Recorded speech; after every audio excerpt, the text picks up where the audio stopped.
Hello everyone, this is Francis. It feels so good to do a live. I haven't done a live for 2 weeks, and during those 2 weeks, great things have happened. I'm very happy. And 2 weeks ago, actually, almost, I went to a conference, and it was pretty interesting because it was one of those conferences, and I think I briefly talked about it in one of my lives. It was about LinkedIn, Facebook, and Instagram, the best strategies to have. And at one point, what happened is that there was a panel of speakers, and we're all talking about different subjects. They're all panel of speakers that are using the technology. They're not from Facebook, they're not from Instagram, they're not from LinkedIn. They're using the platform. So all that we hear is their best practice and everything. And at one point, there's a woman. She's almost upset. She's really talking directly to one of the guys, and she's asking questions, and she's even saying, "How long have you been in Vancouver?" And it was almost racist. And people are looking at each other, what's going on? And it was brutal. She was hoarding the whole conversation. You know those people that are, you think it's over and they still have another question and are asking another question, and we're thinking, we're not here to listen to you. So at that point, in my head, I'm becoming pretty impatient. And I'm looking at my friend and I said, give me just 1 minute. 1 minute and I'm gonna do something. I don't know how long it took, but it took less than 1 minute. And I was at the far end of the room. So what happened is it was bigger than me. I just stood up and I walked, and the woman was just in the front of the whole room. And I raised my hand and I said, "I'm sorry, would that be possible that you have that conversation outside the room with the speaker?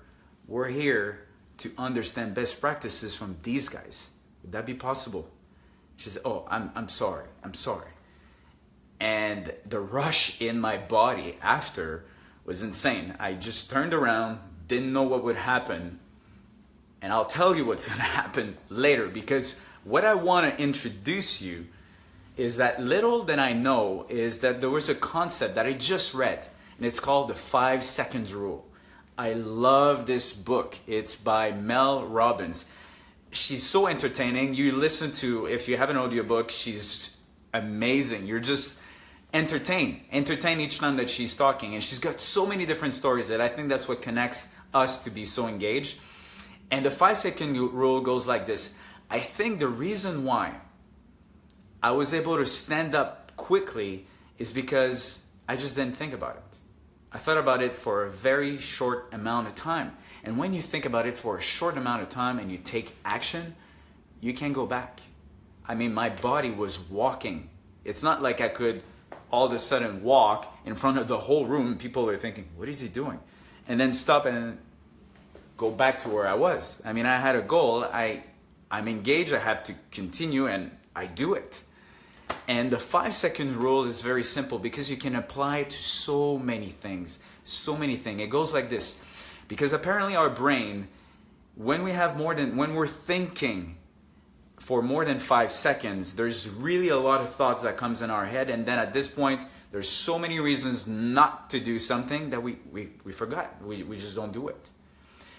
The 5 seconds rule, though, is that you go backwards. You use the countdown method. So you would just do something like 5, 4, 3, 2, 1, and go. You go. This is where you move your body. This is where maybe you pick up the phone. This is maybe when you just wake up. So many applications.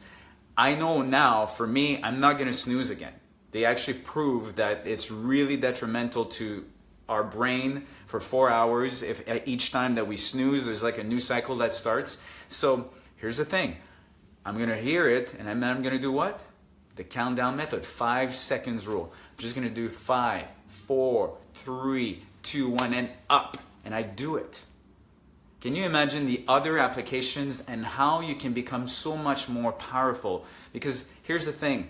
Many, many times, and I'm included, we just don't feel like it. And I don't know if you're like me, but we know that there are not good reasons. Feeling it or not feeling it doesn't mean that it's that we should not do it because we don't feel like it. We know we should exercise sometimes and we don't. We know we should make a phone call, but we just don't feel like it. That's not good enough.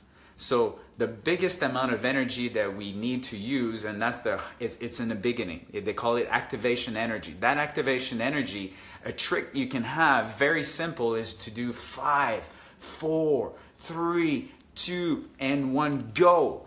You can even do it after 2 seconds. The trick is you're going down. Like your brain's like, huh? What? There's a countdown now? Okay, I'm going. I'm doing.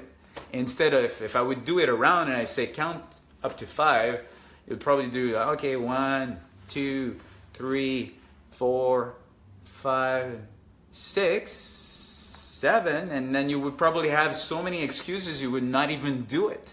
And I love this book. I love this rule. You can use it for getting out of bed, exercising, making a phone call. Have you ever been in a situation you're in a room and they're saying, okay, so is there any more questions?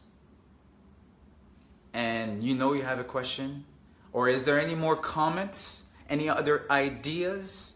And you know that by raising your hand, you would have a valuable contribution, and that would probably mean you being more exposed to other people so that they see you as a leader, but you just hold on because it's the little story that you have in your head, and then the fear comes in and blah, the whole thing. You can't stop that. And with a very simple rule, okay, comments, 5, 4, 3. I have a question. Here's my comment. You can do that. You can do that for making a phone call to an important client. The girl of your dream, the guy of your dream, just make that phone call, pick up the phone. I did that. I mean, my hands were shaking weeks ago, and I knew I was not my story, and I just pressed send, and it happened. So this rule, like I said, the 5-second rule by Mel Robbins, I highly, highly encourage you to read her book or even watch some of the videos. It's changing lives of so many people. And now I'm in that chapter that they're talking about rituals in the morning, and I knew I'm doing those rituals myself too, and it's so powerful. You can apply that rule so many different times. So I wish you an amazing 5-second rule through the week. What are you going to start with? Maybe that could be to just wake up 30 minutes earlier tomorrow, and you just apply it. 5, 4, 3, 2, 1, and go. You do it. I wish you an amazing week. Read the 5-second rule by Mel Robbins, and I promise you'll change your week and your life. Have a good one.